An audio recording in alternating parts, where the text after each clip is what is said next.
welcome to Head on Fire. Thank you so much for being here. I am Hello. such a fanboy. I'm gonna try to be so chill. No, Try no. to be so chill. Hi. Thank you so much for having me. How are you? I listen. I get to talk to you today, so my entire day is made. I can't even begin to tell you. Oh my I God. I am wildly obsessed with your content, but for people who are not me, and this might be their first exposure to you, tell people who you are and what it is Yes. that you do. Hi, I am Carolyn. I go by Epicurious Expeditions. I have a cooking channel. It's just a little bit more than cooking, though. We tell stories. We talk about our travel tales. I talk about my family, and I also specialize in making cooking videos for people with disabilities. So I have a set of rules that I follow that makes it good for people with different types of disabilities. So I think about intellectual disabilities as well as physical disabilities. So we have, a set of rules that, make sure that it's accessible to everyone. And I do also reimagine British food. I kind of want to start there because that is how I found you. And all of the other goodness that you do, all the other amazing, good, wonderful things came after that for me in my timeline, the way the algorithm worked for me. Uh-huh. I want to go to one, how'd you start cooking? And two, what was the beef with British food? Because like I also have the same beef, but when I say that I have a beef with it, people get really mad at me. So tell me where you started in the kitchen and how you took aim at British food. Okay, I actually started cooking when I was 4 years old. The tender age of 4, I started cooking. My mom had lupus and she had arthritis and a lot of exhaustion. So she had to grow us up a little fast. That it was a necessity. So at 4, I made my first thing of ramen. This was before cup of noodles. I'm telling my age. So I had to make my ramen on the stove. Mm. And that was the first thing I cooked. And then she also taught me how to wash dishes after myself. So I had to grow up pretty fast. And then I really took a passion for cooking. It helped me stay connected to my grandmother. She was a big cook. So I really had a passion for it. So that became like my niche in the household. I was the cook. My oldest sister did the hair. And my middle sister, who has recently passed, she did all the artsy things. So the decoration and anything that the feng shui, that was her. That was her. So yeah, we all had our things. So that was my introduction to cooking, and I've been cooking ever since. Is incredible. First of all, your house sounds really fun. It was. That It really sounds was. good. But like, okay, so a lot of people enjoy doing a thing when they're a kid, but Mhm. how did enjoying doing the thing turn into, baby, I can now like cook for real and I've got a cooking channel. Like, where did that arc come from? How did you go pro? Well, I never stopped loving cooking. So when I was in undergrad, I used to like have dinner parties with my friends, and of course there was more alcohol than food, but I used to host dinner parties. And I have a friend named Eddie. He's a professional chef, classically trained in French cuisine, and he actually ended up moving across the street from my house. And so That's he would come convenient. That's over the when I universe would telling cook. you, that's the universe telling you that you're God's favorite. Yep. Right, right. So he would come over my house and straight Gordon Ramsay me. He would tell me this is dreadful. He told me my yams were fibrous and mushy. I'll never forget that critique. That's when I learned to like get away from survival mode and get rid of the tips of the sweet potatoes because they're very fibrous. So he was like, "Your yams are so fibrous," and I was like, "Oh my god, okay, let me step my game up." And so he taught me a lot. He critiqued me a lot, and that's when I learned like classic techniques. That's when I Hmm. learned how to sear a steak. That's when I learned different things. Like I grew up with the soul food, but I learned different cuisines and different techniques, from being You friends with know, him. what you say really resonates with me about taking the criticism, which sounds on its surface kind of funny and almost mean, unless you're somebody that like really wants to get good at a thing. And Yes, I think that we are seeing absolutely. kind of just broadly speaking, people don't want to be bad at something in order to get Right, good. And they think that like criticism or critique or something is just like always bad. Like I don't ever want to right, hear a bad, I don't ever want to hear anybody tell me that I'm not just like nailing this. And I think right. that like I have an expando file of every single bit of criticism that I ever received on my writing, like Oh starting from my the God. age of like 10. because like all Hmm. of it made me a better writer, right? Like Yeah. all of it was part of the journey, and I craved that kind of feedback. And so hearing that feedback, hearing that your sweet your yams are too fibrous. But that Yeah. means now I know to cut this part, and now I know how to make this Yes. better. That is Right. such an inspiration in its own right. Like learning to be okay being bad at something in order to get good.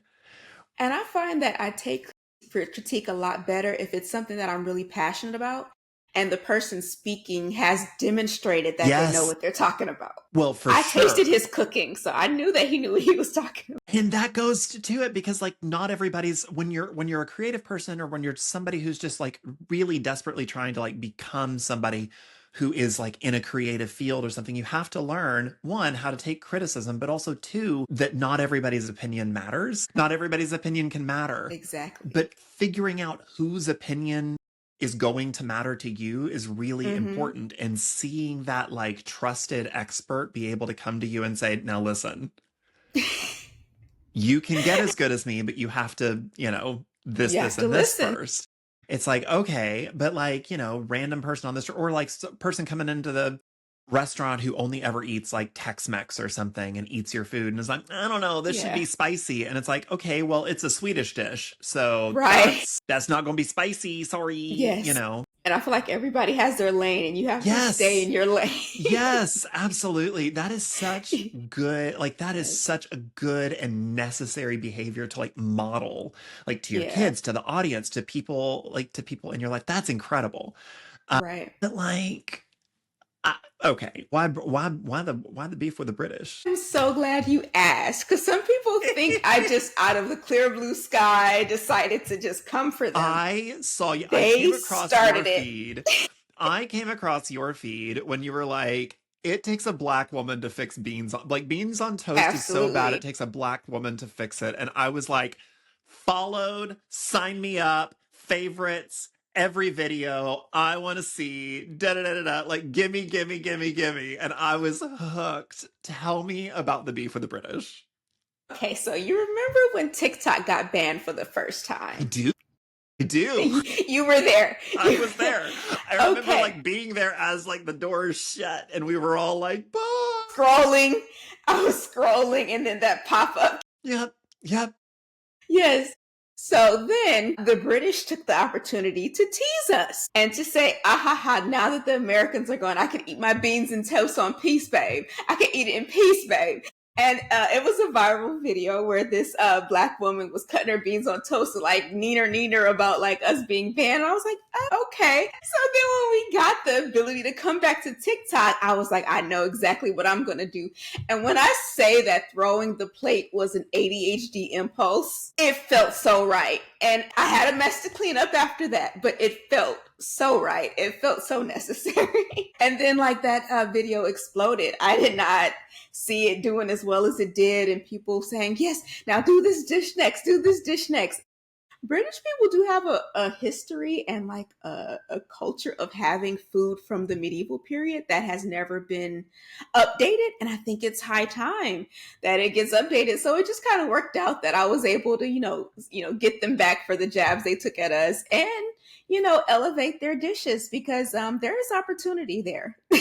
Yeah, yeah. I will say, listen, to their credit. Now, I have no idea whether or not what I ate was a fluke or not, but I did eat. I have a friend who does an international night every month Okay. with like her friends and family and stuff. And England came up and she's like, do you want to come by for English food? And I was like, no, because I like myself. But I just so happened to have some free time and I went and they had mushy peas. And I was like, there is no chance on this earth that I want to eat that.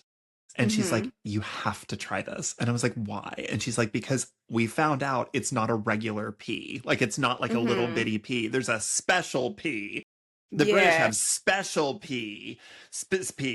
The British have special peas. And it's like, and it was imported and like prepared. Listen, I have to give it to them. I about licked that bowl clean. I don't know what it was. I don't know how Really? they prepared them. It was so good. And then I brought it home for my husband. He wouldn't let me have he ate the whole rest of it. So I don't know what that particular pea was for the mushy peas, but I will give it to them. Yeah. That tasted good. But yeah, the rest of it, I was a I little have had underwhelmed. mushy peas. I've had mushy peas. And while I will say it's not as bad as you would think, okay, maybe my opinion isn't fair because I thought it was guacamole when I put it on my plate. I had it at a YouTuber event, actually. I went to a YouTube happy hour in LA and they had mushy peas and it was next to chips, right? So I'm thinking, oh, guacamole, yes, yes. So See, I I loaded think it it up was on my good plate. because my expectations were in the toilet. My expectations were in the like I knew going in it was mushy peas and I was like there's no chance this is Yes. good. None of this is going to be good. I don't know what it was. It was good, but maybe it was good in comparison with everything else. I have no idea. But when you're But expecting guacamole, yikes. it's like, Yikes. oh my God. So how does cooking like show up in your life? What is the value of cooking for you, cooking for others, cooking like because you story tells me that like it started from like a learned self-sufficiency. Like I Mm-hmm. learned how to do this so that I could take care of myself and others. And then my sister learned this skill and my other sister learned this skill and stuff. So it Mm-hmm. sounds like there's like a need there, but there's also an intersection Mm-hmm. where there is a caring for self and caring for others aspect. So talk to me a little bit about like the place that cooking has just in your life and in your community. I will say that it has evolved. Mm, Like you said, it started off as a necessity, something I had to do for survival, but it quickly grew into a passion. As a kid, like I wasn't watching cartoons and different things like that. I was watching Food Network. Okay, Emeril Lagasse raised me. Alton Brown bam, raised me. bam. Yes, bam. The Two Hot Tamales, they raised me. Okay, I'm telling my age again. The Two Hot Tamales, yeah, all of those. And I grew up loving to watch those. And then, when I became an adult, part of my social life was hosting dinner parties. So that became the thing. And then when I was dating, I did cook for guys, like, oh, come over. I made you a little something, something, and I did a story time on how, like, my husband's first birthday after we got together, I made him a very special meal. And that also went viral, which was pretty cool. So it's become a love language. It's kind of how I show love to people, and I do host dinner parties, not as much as I used to, and they've becoming like more small, more intimate, and with a lot less alcohol than they were when I was an undergrad and younger. But it is a love language. It's how I connect with people, and it's also how I remember the people that I've lost. I've lost a lot of people, in my life, and I'll make the dishes that we used to make together to remember them, and dishes we used to share together to remember them, and it absolutely helps me feel connected to them again. Yeah. So it has been life to me. And then when I started my disability friendly series, because I blew out my knee. I tore my meniscus and I had to have a surgery to have it removed. And so I wasn't able to walk for a while. And I missed cooking so much. And then I was like, oh my God, I know there are other people who have also lost some of their mobility and ability. And I know they miss cooking as well.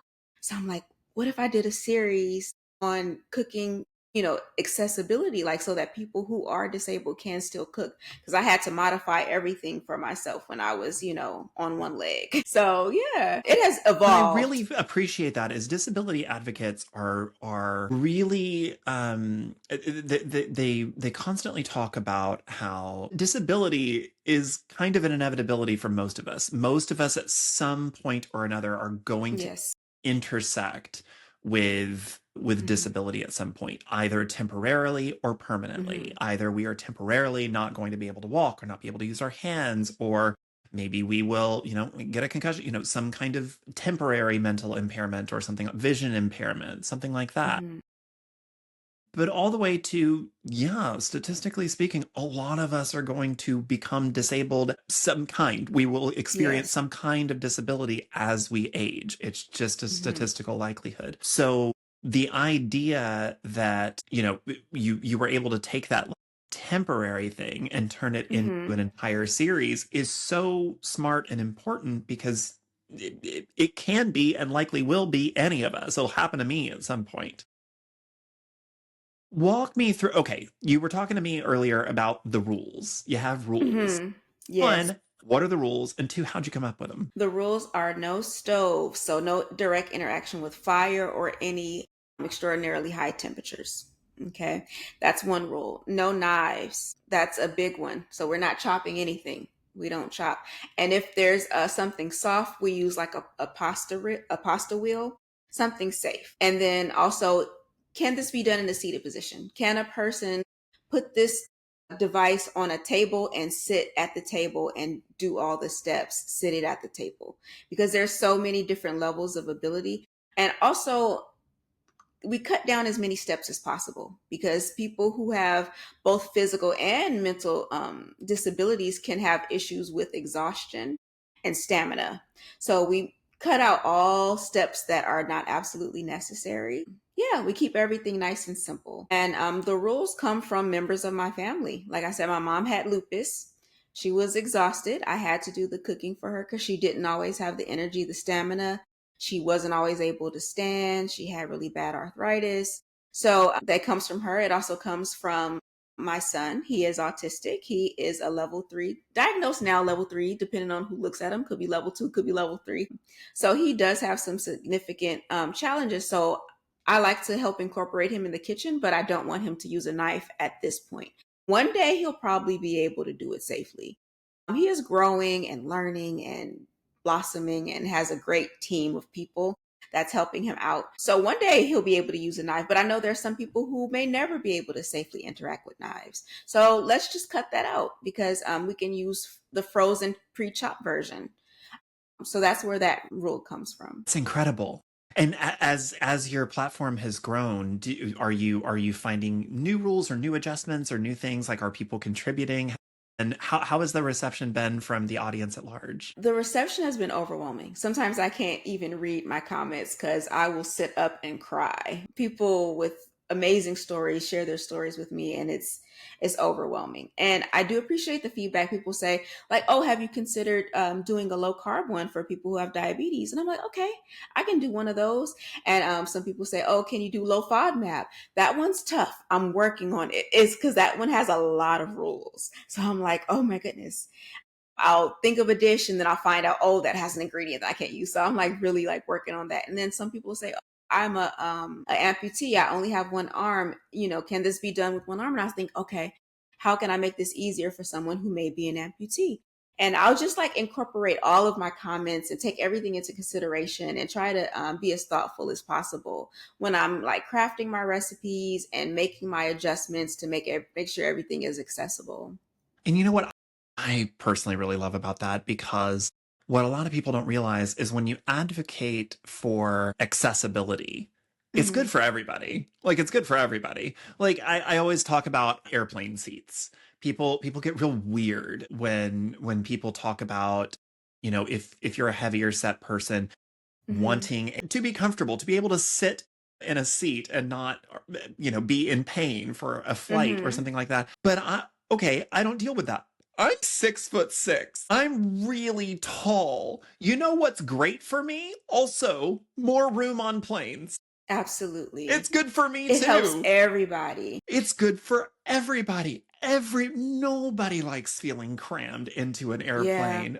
And if it helps somebody accessibly or be able to access that in a way Hmm. that is uplifting and affirming and comfortable, is probably Hmm. going to be good for you too, because we aren't going to make things worse by making them more accessible. We're going to make things better by making them more accessible. And what I love about your recipes is, I mean, I love to cook. It's Hmm. I don't know about a love language, but it's certainly something that I love to do for myself and for other people, just like you. It's something that shows that I care. It's something that I can Hmm. kind of like do to work out a little bit of stress or something. But I don't always have all the time, and I don't always Right. have all the ingredients. And Right. your recipes not only are great for people on a time crunch, but sometimes it helps inspire me to be like, okay, well, I want to do this, but maybe I could I could take the ingredients that I have, and do a version of this. Hmm. Yeah. And I try to have like recipes that aren't like dependent on having this exact thing. And I try to mention like, oh, if you don't have chicken, use beef. If you don't have beef, use pork. If you Want to make it vegan, skip this ingredient or replace it with that ingredient. I try to, make sure that it can work for a lot of different people. And as you said, like accessibility helps everybody. Everybody can benefit from that. Now, something that we are dealing with and that we are going to be dealing with like this time of year and going into the rest of the year is a Hmm. lot of preaching about food and health and food and what you should and shouldn't be putting into your body and all of that. Yeah. We like to, fed is best goes right out the window when suddenly people want to Hmm. finger wag and say you ate too much pie at Thanksgiving or something. So food is hard for a lot of people. People don't know what to eat or how much to eat or when to eat or something like that. How do you hope that your platform can be used to make food a little less scary for other people? And how do you contend with the intersection of just trying to feed people, knowing that sometimes food content gets lumped in with health content? Right. And I do sometimes get criticism like, "Oh, you're making food for people with disabilities, but you're using meat and meat is bad for this and meat is bad for that and you're using this and then people with this condition can't have that." And I'm like, there are 8 billion people on this earth. Different people need different diets and that's something that they should talk with their doctor. I'm going to make a wide variety of different options. People can choose what's right for them. I'm not here to sit on a high horse. I'm not here to preach. Different people have different needs, and it's important that we don't like paint everybody with this, sweeping brush. And then it's important to experience joy. Have that dessert every now and again. Okay? Have that dessert. Because you eat a lot of meals in your week, in your month. Balance. It's all about balance. Some of my recipes are downright indulgent, other ones completely vegan, high fiber, high protein, low carb, all the things that, people want. Have balance. Eat more of the things that are, more nutritious when if that's what your body needs at the moment. And if you need some comfort, I got you there too. Like sometimes my spirit just needs the chocolate. It Like it needs does. it. And it deserves The it. world is dark and full of terrors, Absolutely. but like have you had cake? Cake's good. Cake is amazing. Cake is necessary. Cake is absolutely necessary. And one thing I got comments on my I made like a single serve Rice Krispie treat video that was disability friendly. And people were like, "Oh, I love this because I will make an entire tray and eat the whole thing." And I'm like, "I will not judge you if you do that, but this is a good option if you want to have your one treat and then get right back to eating how your doctor told you to eat." Yeah, You know? the thing I find myself getting really addicted to, so we're just outside Chicago, so Hmm. the winters here are long and dark and wet and cold, and it's It's gross. such a And beautiful city, though. yeah, in the summer. Daylight is few and far between from late September to like May. Hmm. It sucks. But I will find myself. I learned how to make mug cakes. Like, I mean, like Well, those are great. like 7, 8 years ago. But like, oh man, like every day or like every other day or something. Like, I will make a mug cake. I will make a mug cake. I will put honey in it. I'll put chocolate syrup in it. I'll make a little homemade whipped cream and throw that in there. I'll do like being able to just like throw something together and it's like, well, I don't want to make a whole thing. But if I Hmm. throw a few ingredients in a cup and I go mix, mix, mix and put it in the microwave for 30 seconds or 60 seconds or whatever it is, I can have Yes. cake. Yes. I can have joy and it's warm and it's comforting and it's fun and it's just a little affirmation and it's everything you need. Yes. Because if I make a whole cake, I am going to shimmy in the kitchen every hour on the hour, take a little sliver. If I make a whole cake, I will eat a whole cake. Yes. And that is a good reminder. I meant to do some mug cakes and I forgot. Now you just reminded me. I love a mug tablespoon of this, tablespoon of that, little mix, mix, mix, da, da, da, da. Yeah. And they're great because you can put anything in them. It could be a chocolate Yes. mug, peanut butter. I'll do that Yes. that peanut butter fit powder, like the Okay. powdered peanut butter stuff, and I'll Hmm. put that in there and I'll have a peanut butter mug cake with like cinnamon chips. I get real Two. yeah, I with think the PB2 would be amazing. yeah, the oh, that's what I use, the PB2, the peanut butter powder. Yeah, yeah, yeah. That's what I use. Yes. The great thing about a mug cake is it's so small, you can just experiment. Like I'm not Hmm. wasting a whole pan. I'm not getting my whole kitchen dirty. I'm like, Exactly. oh, well, instead of a tablespoon of cocoa powder, what if it's a tablespoon of this peanut butter? Or what if it's this or what? Yeah. Yeah, you can get real creative and it's fun. And that's the So, and if beauty of it's it. terrible, it's this much cake you're wasting. It's a table, Yeah. it's like 3 or 4 tablespoons of ingredients you're throwing in the trash. Yeah, and I think it's also a great way to experiment when you're on like restricted diets. I used to be Mhm. keto, and so I would make a bunch of keto mug cakes because nobody else in my family would eat those keto desserts. With I the mean, you almond have, flour, right? Yeah. Yes, yes, yes, yeah. yes, So yes. I think it was great, and I've seen people do vegan versions where you skip out the egg and it still rises. It still works Oh really yeah, with well. vinegar, So right? You do it with white vinegar. yes, Hmm. yes, and then gluten free. You could do a gluten free one. So I think mug cakes are so versatile, and I absolutely love them. Yes, absolutely. Yeah. How is cooking showing up? So you have kids, right? Are they interested? Are they interested in cooking? My daughter, so much, so much. You Really? can see her hands in a lot of my videos because she's like, I Really? want to help you. I want to help you. Yeah, Have you she how is have you been obsessed. surprised by a few recipes here or there? Has she taken over the kitchen yet? No, she's only 5. Hey, you She's were only 5. 4. So You were that's 4. true. There you go. That's true. That's true. So she hasn't started innovating yet, but she definitely was like, oh, can I measure it? Can I do it? Can I put it in? Can I have a turn? Can I stir it? And I'm like, okay, okay, baby, go ahead. Go ahead, stir it. Like, and so sometimes when you see me stirring, it's not me stirring, it's her. Yeah, So she loves it.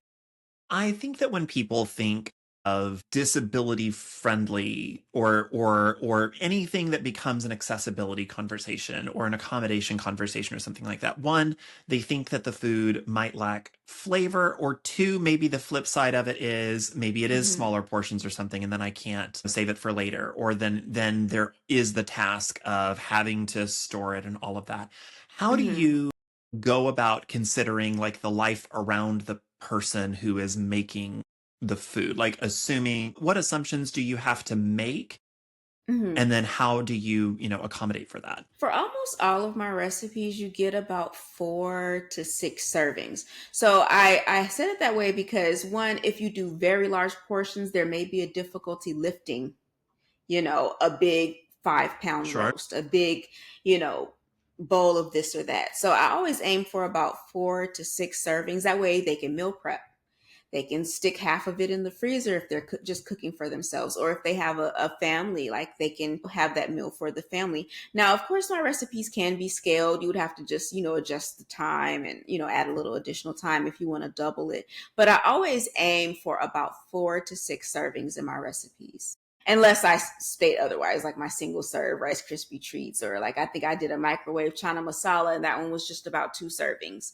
So unless I state like, okay, this one's a small, then I usually aim for about 4 to 6 servings. I find that's a happy medium between having a whole lot of food that may be difficult to lift and not having enough for tomorrow and having to cook all over again. You know what else you just reminded me of? Something that you're pretty brilliant at and always very careful to do is giving credit away for an idea, Mm-hmm. or giving credit, Yes. inspiration credit or something. Like you were talking about chana masala. Mm-hmm. So you are really good about saying, okay, here's the recipe inspiration that I got from this chef or this cook or this channel or whatever.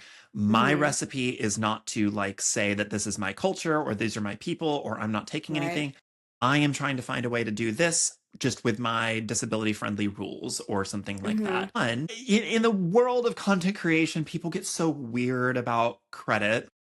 Mm-hmm. Why is it important for you to do that? But two, how do you kind of ethically navigate that? What can sometimes be a sticky conversation about like cultural ownership, cultural gatekeeping around food, like when it comes to adopting and adapting. Giving credit to me is so very important for a number of reasons. One, it does not take anything from me. Mm, It does not reduce the amount of money that I get. It does not make me look like I don't know what I'm doing. There is no reason not to credit someone. And I know what it's like to be on the receiving end of doing something and someone taking what I did and not giving me credit for it.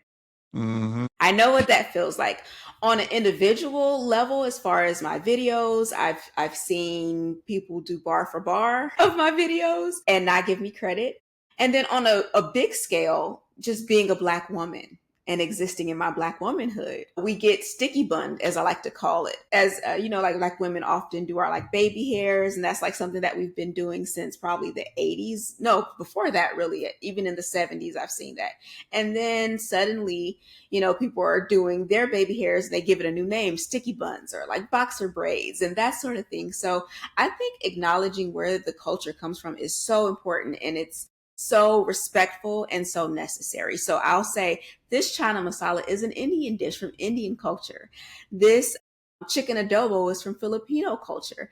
And I'll give a shout out and I'll say, Filipino food is often very easy to make, very affordable to make, and so good. It's like one of the most slept on cuisines out there. So it's very important for me to say, this is where I got this dish from, because I know what it's like to be on the other end of that and not get the credit for, my creativity and the collective creativity of people who look like me. So I will always go above and beyond to say, this is where I got it from. And then when other creators inspire me, I'll say, this creator inspired me. Doesn't take anything away from me, And you know? that's how, instead of it being theft, it's just iteration and adaptation and appreciation, instead of Yes. like, I'm the lady that does Indian cuisine, even though I'm Right. not No. Indian, like, da da da Right. da. Right. Like, and that's how those, it's as simple as that. Yes. Yes, it's important to always lead with respect. Respect is so important. And what you put out, sometimes you receive it back. So it's important. Like if I want to be respected, it's important for me to be respectful. So I'll always say, this is where I got it from, and I'll give homage and respect to the people who innovated it. Unless it's the British. And then it's I'll only, it's even disrespect all the say, way down. now this is the British version over here. You really The will. You'll hold it up and be like, This is what they is did. this your god? Yes, is this your God? Totem hole, really? Okay. Right. Like you're not gonna cut that sausage up. You're just gonna slap it right on the plate. Put it Huh? right there. This is what we're doing. We're eating like we're still being bombed. Okay. Right. Yep. Yep. Like we're watching jousting and sword competitions and drinking mead. Goodness. Okay. So I just have to ask some like favorite stuff. Like what's comfort food to you? What do you love in your own life? Like I come to your house, I come to your kitchen. What's your, comfort big holiday meal go to? Oh my God, I love soul food. That was my first food, the first food I learned. I was raised in a house. A lot of times I was raised with both my mother and my grandparents who are from Mississippi. They were sharecroppers from Mississippi, and their soul food was amazing. And so I bonded a lot with my grandmother in the kitchen. So making collard greens is almost like a religious experience for me. There's a process to it, and I just love it. And it's so flavorful and comforting. It's filling, like when you have like your cornbread, your greens, and like a good smothered meat on the side. It's so good. And it always hits the spot every single time. So that's my favorite. That's my comfort food. But in my travels, I've learned food from all over the globe, and I really enjoy and have an appreciation for a lot of different cuisines, but that will always be home, you know. And even connecting with my Nigerian half, I do love Nigerian food as well. But growing up, soul food was my staple. Are you a turkey Thanksgiving person, or are you some okay, because I Hmm. know that a lot of people have started like doing away with turkey because it's like, guys, we all agree that turkey's bad, right? It's not good. Everybody hates turkey if they haven't tried my recipe. See, see, there you go. See, there you go. Yeah, I will say the best turkey I've ever had is a deep fried turkey. that can be really good too. It's so I do good. love a fried turkey when the I mean, skin you're is gonna nice burn and your house crisp. down, but it's so good. Got to do it Do outside. it outside. Definitely got to do it outside. I've seen people do it indoors. I would never. No, don't do I that. would never. You need to be Have like you seen the new yards, yards, contraptions yards. where it's like half a bath of oil and it's like rotating the turkey in the No, I yeah, haven't they're seen doing that. they're doing like high tech deep fried turkey now where it's That's like actually a good idea. yeah, That's a it's a really pretty good good idea. idea. I'm not ever Yeah. gonna do it. I'm not ever gonna do it. I will buy the deep Yeah. fried turkey from you, but I'm not gonna do it. I don't Yeah. I don't My trust uncle is myself. the family turkey fryer. So when a turkey needs to be fried, that's my uncle's duty. And he's Does he also been have a getting big into smoking pole them. and a hook? And is he doing that? Yes, Yeah, yeah, yeah, yes. yeah, yeah, And yeah, the yeah. That's how we do it. outside, like propane, Uh-huh. deep Yep, fryer thing. yep. Yeah. And you're getting like all that. You're going to Costco and you're getting all the oil they have. And yep, The yep, yep, yep, yep, big yep, box of peanut oil. yep, yep, yep, yep. What about Christmas? Is it ham for you? For Christmas, I actually do Mexican food, believe it or not. Really? Oh, I'm tamales. from LA. Tamales. Yeah. Every year we have to have tamales. I have to tell you Yes. this. I have to tell you this terribly embarrassing story about me. So my husband's Mexican, and Okay. Okay.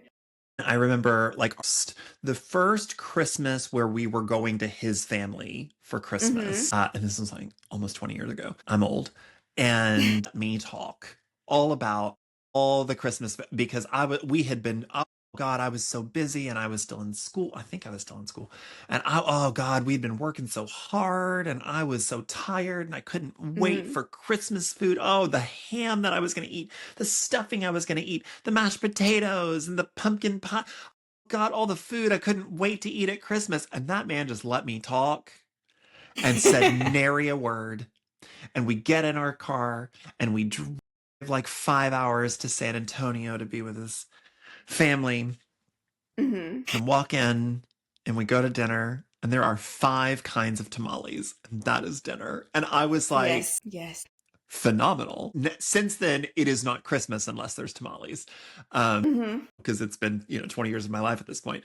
But that man really just let me go on and on about all the white people food I was going to eat, and then Yes. it was like 3 dinner tamales and 2 dessert tamales, and Mm-hmm. I was The like, pineapple tamale. yes. And there was like a strawberry one as well. There was a pink one and then the pineapple one. But yeah, yeah. And I like she taught me how to make them. And the part of Mexico that my mother-in-law is from, they do the banana leaves instead of the corn husks. Okay. Yes. And I've had that those too. and I Yes. I love those because that banana leaf that seals The that moisture juices. in. Oh, it's so good.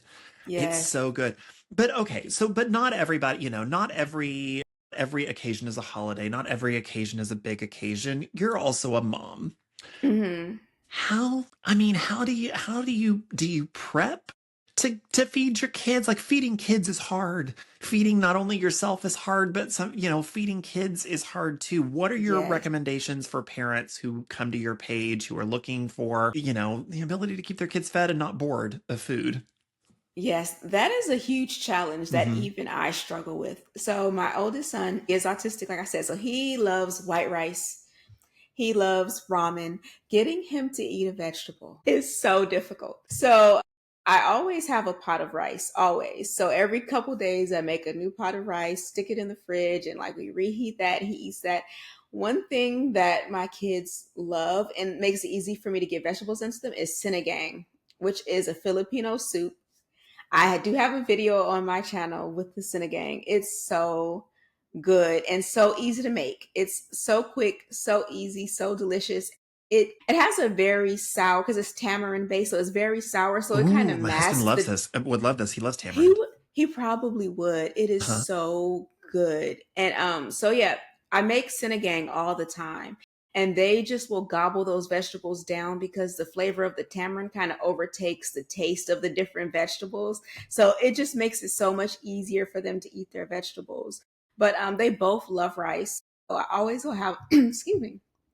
I'll always have like a rice and then I'll try to get some sort of vegetable in with them and then like I'll make it in bulk and then they can eat it every day. And yeah, that's an easy way for me to get them some nutrition. I'm gonna have to go find that recipe. I want to eat that. Oh yeah. Yeah, I did spend a year and a half since that video. So I have to send it to you because Please it's a do. little buried. But it's very easy. You buy the packet. Nor makes the Sinigang packet. And Really? you just put the meat, the veg, let it boil till it's done, add the packet, serve it over rice. That's all she wrote. Oh, see, I'm about to throw this in my slow cooker. Stick it Yes. on high. Yes. Yep. Mm-hmm. That's how I'm Yeah. gonna do it. It's I about love a four slow hours. cooker. You're ready to eat. Yeah. Yep. Yep. Love it, love it, love Yes, it. yes. Ooh, speaking of, so I know that you okay, so you said that you grew up on Emerald, but you also grew up on Hmm. Alton Brown, who Love him. very famously hates kitchen gadgets, especially like single use. Yes, he hates single use kitchen gadgets. So like strawberry pickers that just their one and only job is to pick out the little stems or whatever. He's like, just use a knife, use a knife.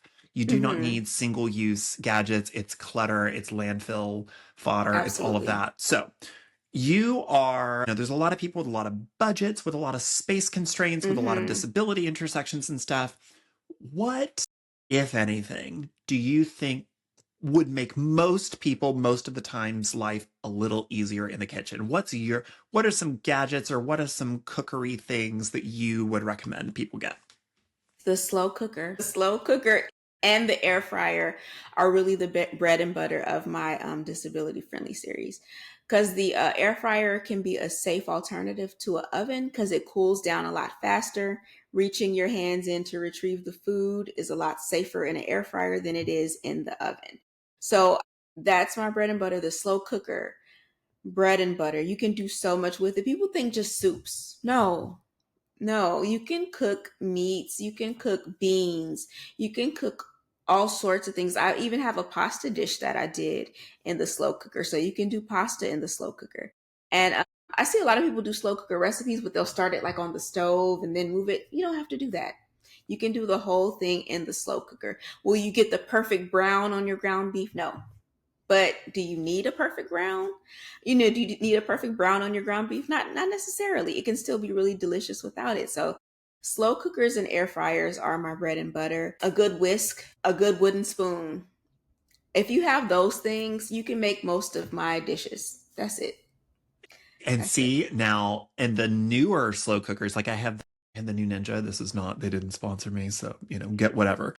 But But like call us. the Call call us. call, I will take that sponsorship. But like the new has like they're impossible. Like I can sear in Yeah. it. There's the setting I can sear in it. I can make roasts and stuff in it. It has little tray things, so the fat and all that drips down just like a regular, like Hmm. if it's in a roasting pan or something like that. Hmm. Like it has all those settings now.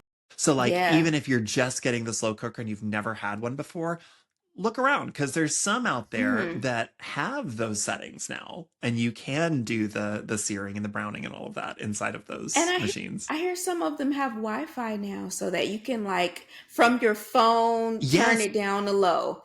From your phone say, "Oh, it's cooked long enough. Let me turn it off and or switch if it you're to doing keep something and it warm." needs to reach an internal temperature, so the Mhm. time that it's cooking could be just about anything. I mean, there's a big Right. window of time. It could be within 30 minutes, it could be an hour. If you're checking on it periodically, but you're checking on it like Mhm. every half hour or so, but it got done 15 minutes ago or 20 minutes Yes. ago, now it's Yes. 15, 20 minutes overcooked. Right, exactly. Exactly. And I really feel like once I get one of those, and I am working on getting one of those, I feel like that'll be a game changer for me because people don't realize I'm filming a cooking video, but I'm also running my son to occupational therapy. We're running over here picking my daughter up from school. So sometimes I start it and then I have to leave the house. So being able to turn it to just keep warm after a certain time, that will be a game changer for me. And I know it will be also for similarly situated families who have a million things going on at all times. So, technology is accessibility. And I think people don't celebrate that enough. People really don't. And I think that's really a blessing. Okay, it is the holidays. By the time this Hmm. episode comes out, we are in latter part of October when when we're doing this conversation. But like people are thinking about November, December. We're about to get into like 3 months of holidays. What's like okay? So I want to go to a holiday party, and I'm going to be at a Hmm. million holiday parties. Hmm. What can I make?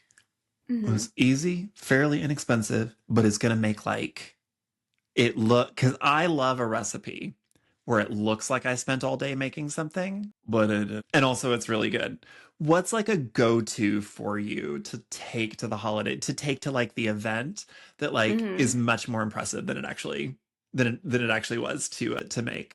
That's a tough one. See, I do like to bring mac and cheese when I go to an event. I do have a couple different mac and cheese recipes. I think they're all incredible, and I know everyone has their own favorite way to go about it. But I feel like if you make a mac and cheese and people can tell this didn't come from a box, people are going to love you. But it's really not that difficult to do a mac and cheese. Are A you a bake in little the oven mac and cheese, or are you a on the that's a stove in a pot mandatory. mac? Gotta bake That's it. a mandatory. You That's a have to mandatory. bake it. Gotta bake That's it. mandatory. With the cheese on top, getting it golden and bubbly, that's Mm-hmm. mandatory, Yep. So when you have a from scratch mac and cheese, it's not as hard as it looks. And people will really go crazy for it. I love a good mac and cheese. And what also I love to do that's really, really easy is a good long simmered collard green. Tried those before. I will say they are a You've little never intimidating had because I'll collard be like, greens? no, no. Well, I've had them. I Oh my haven't God. made them before, but like the washing and the prep and all of that, I feel like I'm gonna do it wrong. And you can mess it up when you do it from leaf, right? If Mm-hmm. you do it from a bunch in a leaf, that I say you have to be taught to make sure you get, because there can be bugs. I mean, nowadays people use pesticides, so there's not as many bugs now as there was when I was growing up. But you do have to pick it. You do have to wash it several times in a basin to basin method. So that can be a little complicated. But they do have cut and clean greens, so you can get them in the bag already washed, even though I still rewash them.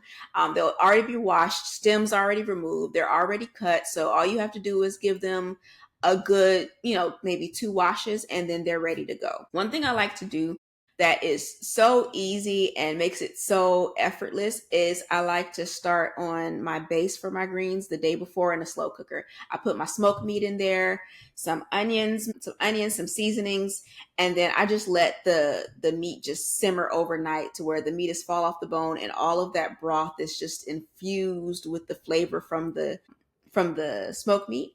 And then in the morning I throw in the greens. So that way by dinner time the greens are ready. I want to eat that right now. You just made my mouth water so bad.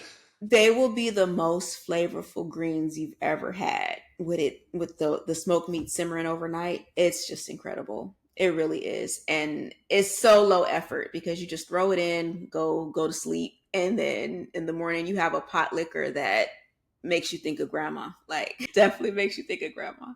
Speaking of grandma, you Hmm. started we started this conversation. You started your cooking journey by, Hmm. learning from your mom. Is there a Hmm. special recipe that makes you think of family? Is there something that you make like that, what do you make when you want to think of your mom, your grandma, somebody, something like that? What's that special recipe for you? And like I mentioned, on Christmas, we do Mexican food. My mom was known for her taquitos. My Mm, mom is black, but we're from LA, and the cultural exchange is something that is way under celebrated. Way under celebrated. My mom also had the gift of reverse engineering. So she would go down to Olvera Street. There used to be like a big shopping, like an outdoor shopping experience. And they sold all kind of food. So she would go buy the taquitos and she went home, did some reverse engineering, and then she would ask questions like, "Oh, how do you get the flavor like this? How do you get your guacamole like this?" And they would answer, and she was able to get a taquito recipe that will knock your socks off. At her services, when she passed, everybody got up and talked about how good her taquitos was. So every year at Christmas, I make taquitos and tamales to remember my mom because she made the best, and she also made the best German chocolate cake. So those were her two staples. Those were her claims to fame. My grandmother, oh, she could make everything. Her cakes, her pies. She was the quintessential Mississippi girl. mm. Oh my, everything had pork in it. Everything was full of pork. Everything was full of butter. Everything tastes like, oh my God. Everything she made was amazing. Like my family did own a restaurant. Even though it wasn't a soul food restaurant, my family owned a restaurant. Everybody in my family can cook. Everybody. It's not just me, it's everybody. So yeah, Do yes, you food and family. So you grew up in LA. So okay, so Yeah. I grew up in the South and Okay. Texas, and like family holiday meals, there's like a hierarchy structure to it. Like you start Mm, off being allowed, like you're being allowed to bring things, and then like once you've proven yourself, you kind of go up the ranks a little bit. yes. Like the top tippy topmost rank is like whoever makes the protein. So like Mhm. for Thanksgiving, like the top is whoever like makes the turkey, like the top, Mhm. like that kind of thing. So Mhm. you like start off like if you when you get old enough to start contributing, you're like on napkin and plate and soda duty. Yeah. Like you just have to be able to prove that you can show up. And Mhm. then like you'll get assigned like a side dish. You'll be allowed to make a side dish or assigned a side dish, and then like and you Yes. kind of like work your way up the side dishes, and then maybe you get trusted with the dessert, and then eventually you're hosting, so you make the protein and blah blah blah blah blah. So it's so okay, and it creates like a fun sense of familial competition. If Yes. everybody can cook in your family, does that sense of familial competition, does that happen? Does that occur? And if so, how does that show up on the holidays? We actually didn't. That's one thing I would say we did not have because everybody had their lane Mm. and their dish that they could make and make it well. So, of course, when we were all still here, my grandmother would do the turkey, the ham, the dressing. Those were her three. That's what she had. And then all the cakes and pies. So she did the proteins, the dressing, which stuffing, you probably know what is stuffing, and all the cakes and pies. That's what she did. That was her lane. She nailed it every time. My mom would do the potato salad. She would make her German chocolate cake. That was her lane. For me, it was the greens and the macaroni and cheese. That's what I Those are made every important. single year. Mhm. Those are important. And then my aunt was the one who would bring the wild card because she liked to, try different things. And there was a lot of hits. There were a couple misses. I hope she don't mind me saying. I hope she doesn't mind. She can cook. She can cook, but she would always experiment with different things. So certain things she would do. Oh my God, we have to have this every year now. Other things, it's like, okay, that was fun. That was fun. So we all had our lane and there wasn't so much a competition because we all kind of knew our role. And then when I was like really young, my job would be, okay, you're going to just be sous chef. You're going to do the chopping. You're going to wash the greens. You're going to do this. You're going to do that. So then as I became older, then I got, my assignment and we didn't have I have been to Thanksgivings with my in-laws where there were dueling dressings and dueling pies and dueling but we Been to those. I have been to those, and it's there's some aunt who comes and some cousin, and it's like, uh, you knew I was going to be bringing the potato salad. Why didn't right. you bring potato salad? Well, I make better potato. I knew you were going to bring potato salad, and it's terrible. Like, yeah, and you always put those bell peppers in your potato. Nobody wants bell peppers in there and I've been to those. I've They're been to fun. those. And the crazy thing is they're usually both really good and I'm like I could go either way. They're both really really good. Or like somebody made one and then somebody made the other, and it's like, okay, well, you have what you're missing and you have what you're missing. So sometimes I Mhm. just like make a smushy Yes. combination thing, and it's Yes. better. It's better. If people want to find you on social media, and they absolutely Uh-huh. should, how do people do that? I am Epicurious Expeditions across platforms, and I have it written on. Can they see that? No, but I'll put it in the Oh, show they can't see notes. it. Okay, yes, I am Epicurious Expeditions across platforms, everywhere that I can be found. I am on Facebook, Instagram, TikTok, YouTube. I just joined Snapchat. I'm also on Threads. I just joined Snapchat. I haven't put my content up there yet, but yeah, that I'm Epicurious Expeditions across. People like watch stuff. I don't see. I'm afraid of Snapchat. And I'm I'm afraid of new. Snapchat, and I'm afraid of Reddit. I don't do Have a either. Reddit. I'm I have scared. a Reddit. People are so unkind, but also brilliant on Reddit. See, So that's when the I thing. need People are like, information, "Oh no, if I want like an answer, I go to Reddit. If I want to find out, da, da, da, I go to Reddit." And see, I'm like, "Okay, but like Reddit makes the YouTube comment section look look kind sweet." and gentle. Yeah, I'm like, I don't I'm a baby. Yeah. I can't I don't think I can handle it. We lurk on Reddit. We just lurk I on don't even have Reddit an account. because, I don't have an account. I don't have an account. I'm not lurking. I'm terrified of it. I'm like, no, I'm gonna yeah, the night is dark and full of terrors over on Reddit. I'm yeah, scared of it. it's But wild, wild west over Snapchat, you there. you can like upload stuff. I thought it disappeared. I think you can save to memories. I Okay. haven't started yet, so I'm just speculating. See, But I don't have a Snapchat either because I'm like, well, no, I'm married. That's scary. I don't want to. I've also been warned to be careful of the snaps I receive, and I'm like, oh my That's the God, let's thing see is how like this I've goes. seen what my Instagram DM requests look like. Like I don't have those Mm, open, but like you can still request. I don't because I don't think I can turn that off. And yeah. I've seen those requests. I will say it did get a lot better when I don't like to give Meta credit for anything, but they did give you the option that if I haven't accepted your DM request, you can't send me photos anymore. So that's a Which is thing. good. That's a good Which is thing. good. That's one of the better things that Meta's done. Luckily, I haven't gotten anything crazy in the DMs. Just Well, wait. besides, the threats and the name calling, but no, nothing graphic. So thank goodness for that. Yeah, it's so fun. You can have you get just wait. You know what? Thank I you. don't I hope that it never happens for you because it's gross. I hope so too. I hope so too. Not, I should knock on. There's nothing wood near me, but I should knock on wood.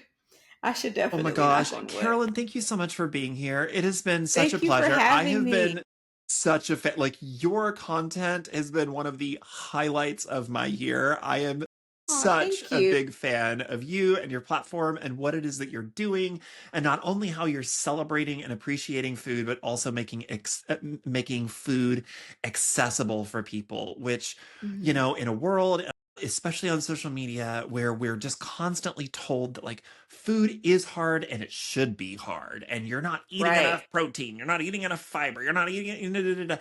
You simplify it, you make it fun, you make it enjoyable. We'll laugh, we'll appreciate it, and we feel like we can do it no matter how much Mhm. ability or time you have. And that is such a special and rare gift. So thank you so much for what you do, and thank you so much for being here with me.